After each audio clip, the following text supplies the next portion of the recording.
Yes, sir. Whatever happened to Zero's paintings? Well, he used to paint not only in the studio, but also on, and I can never say the name of this, in Maine, Monhegan Island? Yes. Is that it? Monhegan. And a lot of them are up there. And you can buy them online. If you do a search for Zero Mostel paintings, they go about $5,000. But they're very interesting paintings. He called himself a colorist. Please. Some of my friends have seen this show and have raved about it, that we were out of town at the college. That's true. And tonight's the night, and what a bonus it is to have you.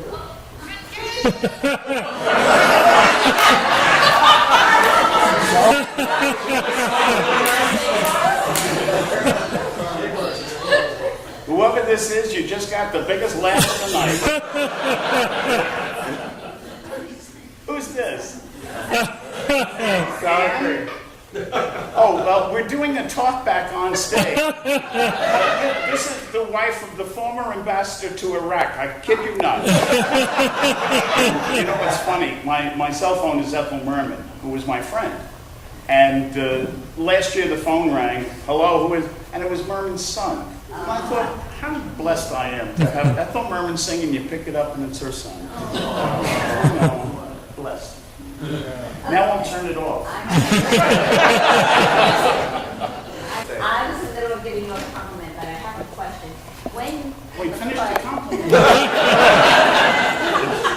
How much studying of him as his demeanor, his mannerisms, his style of walking, his facial expressions, zero. I studied him. I really did. I take no credit for that. 100%. Because it's perfect. Thank you. Thank you. Sometimes I feel like he inhabits me. Yeah. I really do. But I would, the first night I met Zero was at Forum. Now Davy Burns, who was my godfather, was in a show called Do Re Mi. Before that, he was in The Music Man. So I was lucky. I was hanging out backstage with Robert Preston at The Music Man. You were just a kid. Oh, I was a kid. Yeah, I was 12, 13 years old. In fact, somebody wrote on the internet the other night, I don't remember New York in the early 60s. Tell me, what 12-year-old was hanging out at Toots Shores? My father loved Toots Shores, and we were hanging out there. We would take Davy. Well, I went back. I did not know what a Zero Mostel was. I'd never heard the name in my life, and there it was above the title of Forum. Okay, it must be. Well, this man came out on stage, and you could feel yourself go back in the chair, like somebody had hit the accelerator. And I had never seen anything like it. And the way he danced through this show for 2.5 hours, so light on his feet, and then finding out that one leg didn't work. And one night after Fiddler, we were sitting in the dressing room, and he had his blue, horrible terry cloth bathrobe, and Howard, who was his dresser, very carefully unbandaged the leg, and it was purple. It just didn't work. And it was amazing to see him on a stage like that, with really one good leg. But I went backstage to see Davy.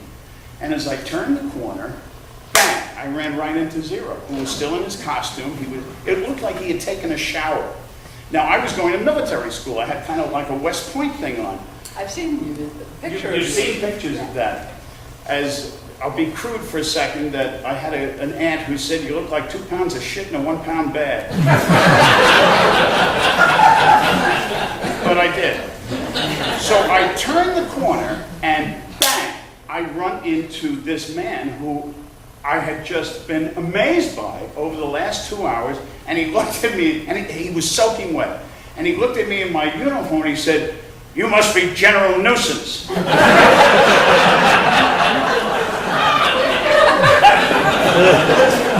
"What are you doing here?" I said, "I came to see my friend Davy Byrne." "Well, you never come to see me." I will.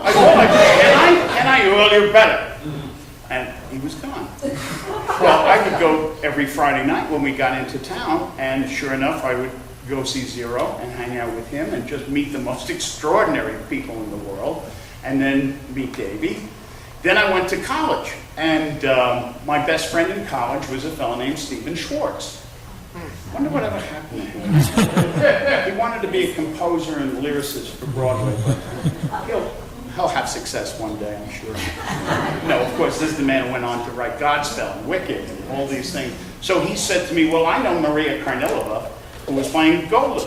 And I said, oh yeah? Well, I know Zero Mostel. He said, you do not. I said, well, let's go to New York. Well, we got tickets for opening night. 2 separate tickets, A105 and S22. So Stephen said to me, I'm taking A105. I said, your name is Schwartz. It begins with S22. And at the end of Fiddler, Zero came out to take his bow, and I was right behind the conductor. And he just gave me a... You know, it was like being knighted. Piper, I have a question for you. After seeing this show now in Washington, D.C. in the year 2009, what does having Zero around again mean for the world we live in, for you now? Why this show now, and what do you think it means to this collection of people who come to see it every night? Tonight, we are both burdened with a trip we made today to the Holocaust Museum. And I didn't know if he was going to get through the performance tonight. But I know I came away from the museum feeling an appetite and a yearning to be as much part of life and giving life as I can be. And there's a connection to this play. I don't know if I can put the words. I think you've done a beautiful job. I think you've done a beautiful job of putting that into words. I think that spirit, whether one has walked through those halls of the museum with those memories, or whether one simply is in touch with the kind of quiet or loud despair that people walk around with today. Yes. Here is a person who had an appetite and a volume about him that always spoke of the life force. And as Jim so beautifully puts it, somebody who put the accelerator of spirit into what he was committing to. More than, bigger and more. I think you guys have done a beautiful job of capturing that. And that's why this play feels so timely. It's not just the memory of the blacklist and that a blacklist could happen again on whatever side.